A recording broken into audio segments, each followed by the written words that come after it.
Watcher.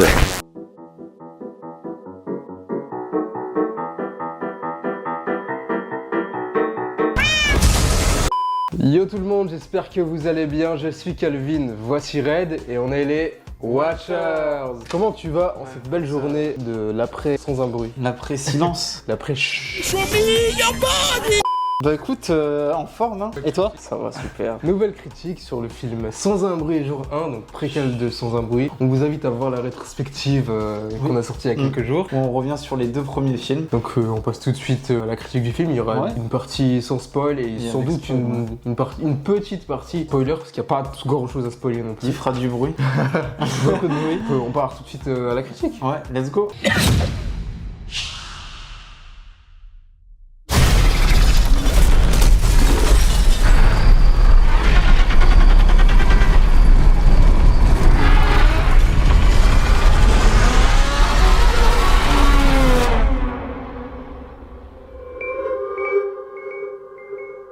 Passons à la critique sans plus tarder de Sans un bruit jour 1 avec au casting Lupita Nyong'o Nakia pour les fans du MCU, en Samira, Joseph Quinn en Eric, donc prochain Johnny Storm des 4 Fantastiques, Jimon Unsu qui a enfin un nom, l'homme de l'île a un nom, Henry, Thierry Henry et enfin Alex Wolff, donc Ruben. Du coup réalisé par Michael Sarnowski qui avait réalisé Pig, un film avec Nicolas Cage qui était plutôt pas mal. Avant les événements liés à la famille Abbott, une jeune femme nommée Samira tente de survivre aux prémices de l'invasion des fameuses créatures à New York. Qu'est-ce que t'en as pensé? Bah écoute, j'ai trouvé ça bien, juste bien. J'ai pas trouvé le film marquant, je le trouve même dispensable, genre si tu l'as pas vu, ça a pas changé ton existence, ni le revisionnage des deux premiers films, mais j'ai passé un bon moment, voilà. Il me restera pas forcément en mémoire, mais je retiens les belles perfs des deux acteurs, notamment Lupita Nyong'o et Joseph Quinn qui sont plutôt bons. Bonne relation entre les deux personnages, quelques moments d'horreur, même si le film ne se veut pas forcément être un film d'action. Et toi du coup? Bah la même chose, je pensais être déçu, au final pas du tout. J'ai aimé ce que j'ai vu. Le film est un peu différent de ce que la saga est d'habitude, qui a pour habitude d'être oppressante, angoissante, qui nous montre un monde cruel. Là on est plus dans l'intimité, dans la chaleur humaine, on va dire ça comme ça. Ouais, même si il y en avait quand même un peu avec mais c'était bien sûr avec la famille. Quand on est négatif, on n'a pas plus de contexte sur le drame qui arrive, sur l'invasion extraterrestre. Ouais, c'est ce que je dis, c'est dispensable au final. C'est indispensable. Parce que là où tu t'attends peut-être à avoir quelques éléments de réponse, nous on n'a pas été comblé totalement. Au final, c'est la même histoire du début du 2, mais à New York. Voilà, c'est le changement de décor. En fait, il faut voir ce film pour le changement de décor, voir un peu comment se passe l'invasion des monstres en pleine ville. C'est ça. Parce que pour le coup, le fait que ce soit en pleine ville, ça change complètement ce qu'on avait vu dans le deuxième film. Ça se passait dans une petite ville, donc c'était moins... le début du film, tu voulais dire. C'était moins spectaculaire, alors que là, c'est clairement la fin du monde, quoi. Ouais. Sur l'art réel, qu'est-ce que t'en as pensé? Bah, j'avais un peu peur. Parce que, du coup, comme on l'a peut-être pas précisé, mais John Krasinski a laissé sa place à un nouveau réal. Il participe à l'écriture du film, mais il ne réalise pas. En termes de réal, j'ai pas trouvé que c'était incroyable non plus. Non. Il y a un ou deux plans, on y reviendra en partie spoiler, qui peut être chouette à regarder. Mais sinon, je trouve que en termes de réal, on est moins... Même la bande-son, au final... Ah, moi, la bande-son, j'ai aimé. Ouais, elle m'a pas vendu du rêve. J'ai trouvé justement à l'image du film assez touchant et triste, j'ai envie de dire, donc ça m'a touché. Le film se concentre surtout sur les personnages. C'est l'essence de cette saga, finalement. En dehors de tout ce qui est tout le côté horrifique, fin du monde horrifique, on se concentre beaucoup sur les personnages. Donc là, la rencontre entre Samira, donc Lupita Nyong'o, et Joseph Quinn, Eric, une histoire presque d'amour qui se lie entre les deux. Je dirais que c'est plus le côté intimiste qu'on retient, plus que la partie action, où on a quand même de l'action. On a quand même de l'action, mais c'est pas ce qu'on retient du film. C'est un bon film. Après, si vous avez aimé les deux premiers films, on vous encourage quand même à le voir, parce que ça apporte un peu du lore au projet. Puis il y a des chats, enfin, il y a un chat en particulier, MVP du film. C'est vrai en fait. Non, je pense qu'on peut encourager les gens à y aller si vous avez des doutes. Par contre, vous faites pas de film, pensez pas que vous allez avoir toutes les réponses à la saga, non. On est sur le même point de départ. Comme on l'a dit, on s'attend à avoir des explications précises et au final, ça ne répond pas vraiment. Ce que j'avais dit dans la rétrospective du teasing pour la suite, en vrai, on en parlera en partie spoiler, mais j'ai ma petite théorie concernant un personnage. Mais sinon, pas de teasing, rien de...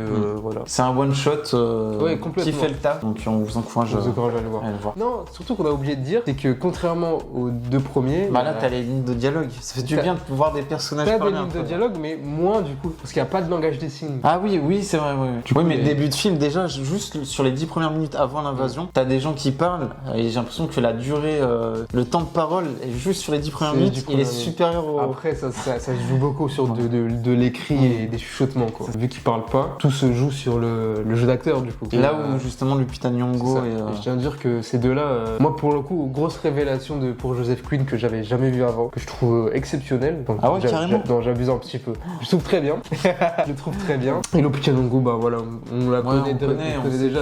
On sait de quoi elle est capable. Déjà, elle fait une magnifique performance. On sait de quoi elle est capable. Et là, dans ce rôle de... Ah ouais, qui est pas si simple à jouer au final. C'est ça, ouais. Quand c'est heureuse, qu'on a marre de la vie et qui est aigrie tout le temps, mais au final qui reprend goût à la vie, mais malgré le contexte.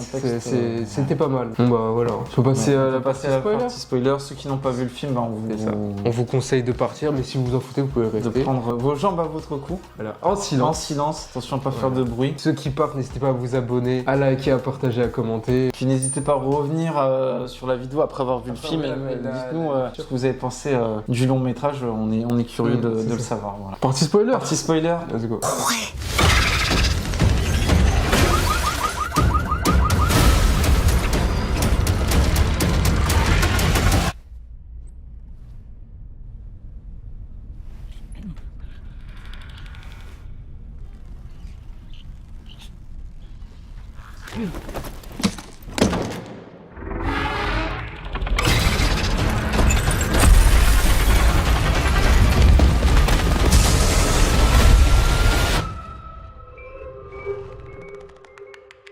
Et du coup, partie spoiler. On va pouvoir rentrer dans le vif du sujet. Je voudrais qu'on revienne sur l'invasion, parce que c'était quand même le point qu'on attendait absolument. Voir un peu comment arriver ces fameuses créatures. Est-ce qu'elles ont un but, un objectif et au final... Comme dans Sans un bruit 2, c'est pareil.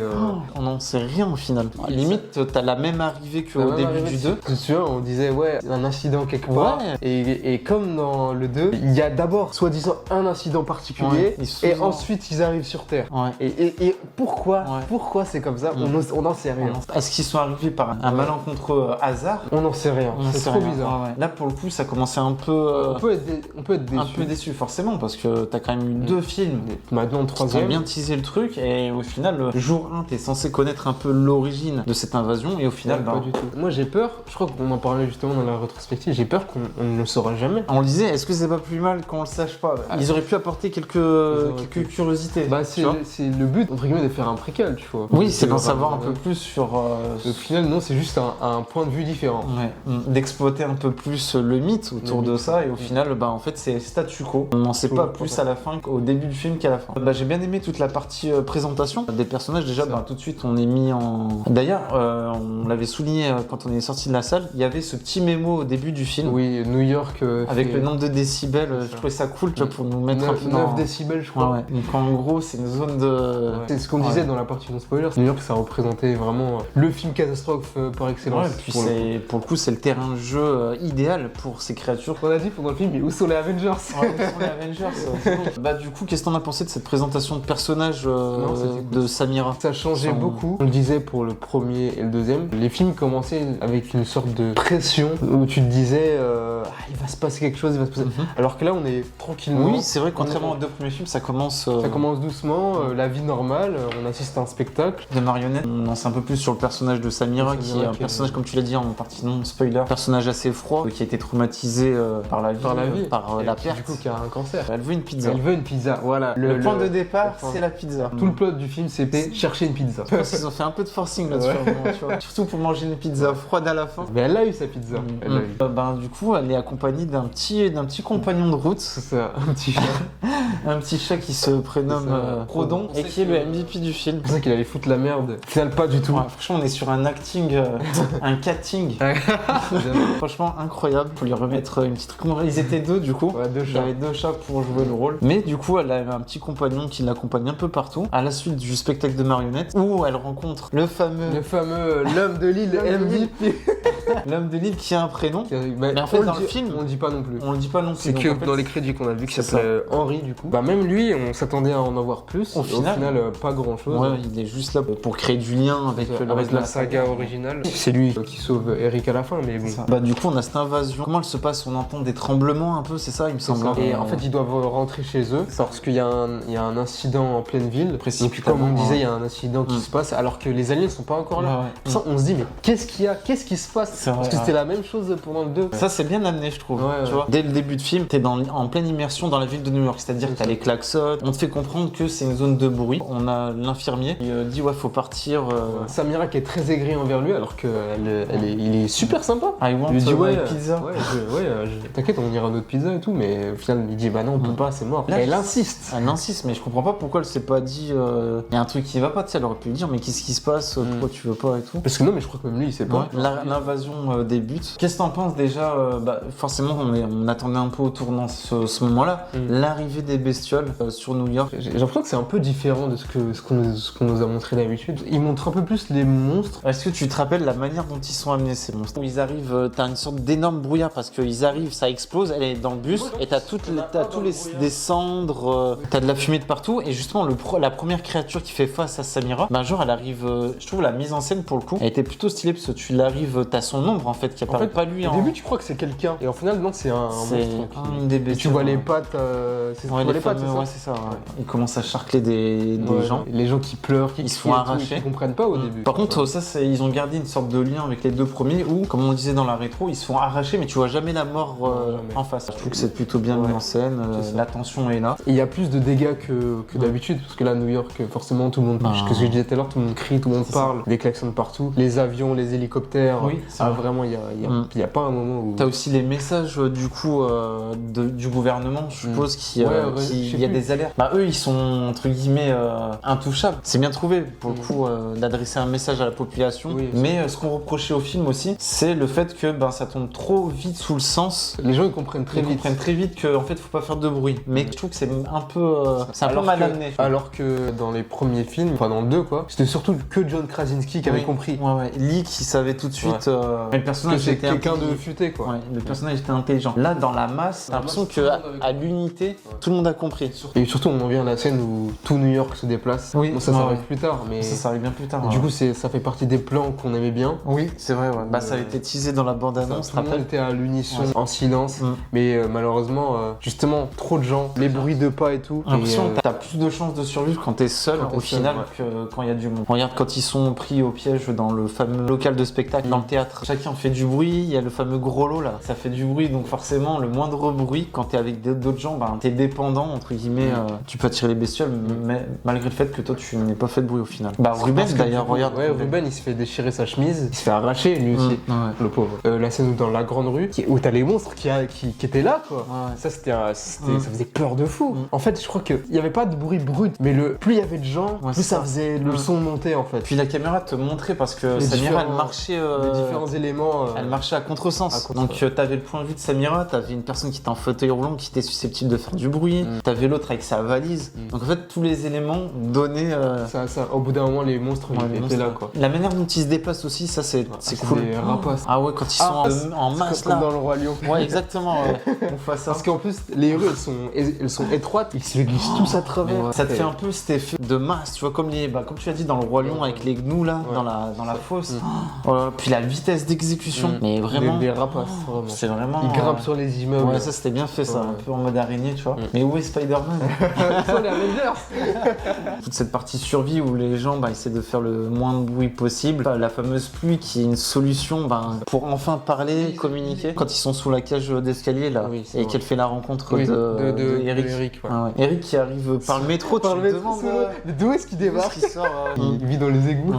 Le chat, franchement, il a un GPS, C'est comme il a retrouvé Samira entre deux rues. Non, il a vraiment un deuxième sens. Un vrai personnage. Même s'il a failli les faire tuer dans le théâtre. Gratter à la porte.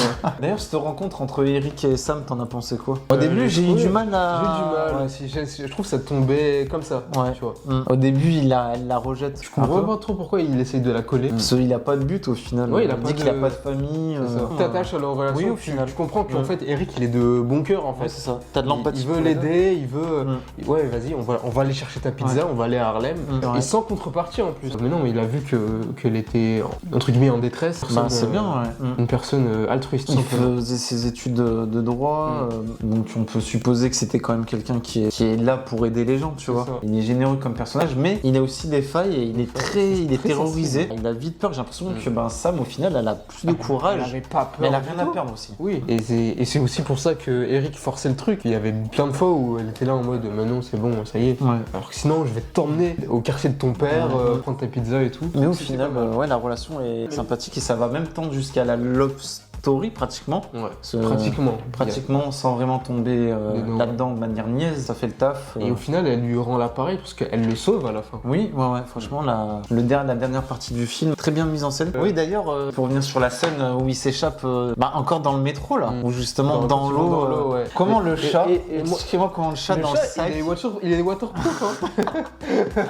Et justement, je parlais de quelques plans intéressants en partie non spoiler. Est-ce que tu te souviens en fait quand ils sont sous l'eau, ils voient une lumière un peu divine. Oui, tu vois, je l'ai vu un peu comme ça. Et comme par hasard, ils arrivent dans une église. Ouais. Donc j'ai trouvé que ça c'est super bien amené et c'est une très belle idée. J'ai aussi le plan où Eric il va chercher les médicaments. Il est dans une ruelle déserte, le soleil dans le fond, ça je trouve stylé. Mais il a quand même des bons skills le Eric. Quand ils sont pourchassés et qu'ils vont dans le sorte de avec la manette là, la porte coulissante, il prend des cailloux, il jette sur les vides pour faire diversion, gagner du temps. Et du coup à la fin, elle fait la même chose avec Samira. Le barreau.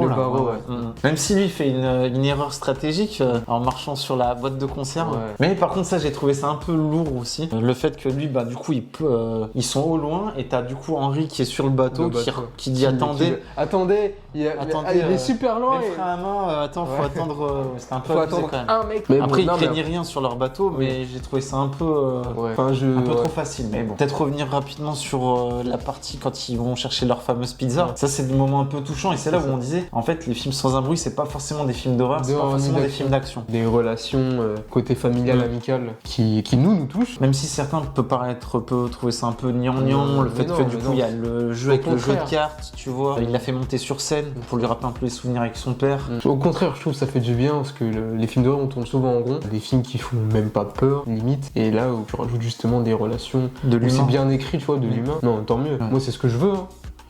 Donc voilà.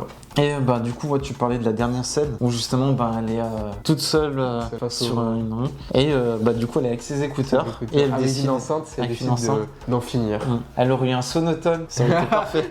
Après en ville il n'y a pas un mec qui avait un sonotone, tu vois, je viens d'y penser. Après le sonotone de la petite, il n'y a que John Krasinski qui l'a fait. Et c'est une erreur de fabrication. Oui, c'est une erreur de fabrication. Ouais. Mais je me dis quand même, tu vois, ils auraient pu jouer un peu sur les stations de radio. Tu sais que j'en ai pas parlé mais j'y ai pensé. Ça se trouve quelqu'un qui a la même solution justement à New York et qui retrouve ça va peut être cool. Un petit feat. Justement je disais ça dans la partie non spoil. J'espère que Eric verra dans la suite. Du coup il va sur l'île avec l'homme de l'île. Henri. Petite incohérence, on l'a pas vu dans Sans un bruit 2, mais c'est pas très grave, on peut quand même le revoir plus tard, hein, c'est pas un problème. Du coup on a la confirmation que cette invasion s'étend sur le monde. On avait dit en rétrospective que on savait pas trop. Ça se passe que sur les États-Unis, mais non, il y a il y a une madame qui cherche, qui essaye de communiquer avec Globe. Il y a le Globe aussi avec les étiquettes. Le Globe, et elle mettait le nom de à chaque fois qu'il y avait c'est toute la terre qui est envahie. On va revenir sur un mec sur le toit là. On va mourir. Tais-toi. Ferme ta putain de gueule. Oh là là. Et du coup l'homme de l'île qui perd son sang-froid et qui cogne. Mais il s'est mérité. En tout cas ce gars-là, mais t'es dans un monde où il faut pas faire de bruit, le mec il ouvre sa gueule, on va tous mourir. Et tout le monde lui dit c'est sûr qu'on va tous mourir si tu parles comme ça. Et tout le monde lui dit tais-toi tranquillement et tout. Et bref, les humains. Ça c'était le petit point, il y a toujours un humain qui part en couille, pour être poli. Note chef. Petite note, je vais partir sur un 3,5, même si j'ai peur que déjà on l'a vu il y a 24 heures, tu vois il me fait moins. Non moi je reste sur 3,5 comme forcément mémorable aussi. Ouais il est pas mémorable. Il est dispensable dans la licence si t'apportes pas grand chose, mais tu passes un bon moment. Ouais 3,5 pour moi aussi parce que je trouve moins bien que les deux premiers quand même, mais il est bien. J'ai bien aimé les personnages. Ils sont attachants, on a de l'empathie pour eux. Du coup ça n'utilise pas rien du tout sur le Sans un bruit 3 que tu attendais. Peut-être une scène post-générique. C'est dit, on Rien sait du jamais. tout, rien du tout. Apparemment, ce serait pour l'année prochaine, j'espère, mais on verra. Ouais, ça tease pas grand chose pour Sans un bruit 3. Si ce n'est l'apparition de Eric. Est-ce qu'on en saura un peu plus sur sur ces créatures? J'espère qu'on en sache rien du tout. J'ai une partie de moi qui a envie de savoir un peu d'où viennent. Oui, complètement, oui. Je ne comprends pas pourquoi ils font toujours ce truc de incident plus arrivée des aliens. Tu vois, franchement, c'est pas anodin. Si on n'a pas des explications, ça m'énerverait quand même. C'est notre critique de Sans un bruit jour 1. Dites-nous si vous avez plutôt, comme nous, enthousiasme. Au contraire, si c'était pas le cas, dites-nous aussi si vous n'avez pas du tout aimé. Toutes les critiques sont bonnes à prendre. En tout cas, n'hésitez pas à vous abonner à la chaîne, liker, partager, commenter. Les réseaux dans la description, X, Instagram, TikTok, on est partout. Donc partout comme les fameuses créatures. Ouais, exactement. Et vous pouvez faire du bruit. Y a pas de souci. Donnez de la force. Donnez de la force. C'était les Watchers. C'était Watchers. Watchez bien. Oh là là, mais il était trop chaud, Joseph Quinn, dans le film. Ah, mais ça, c'est normal, c'est la torche humaine, chef. Flame on!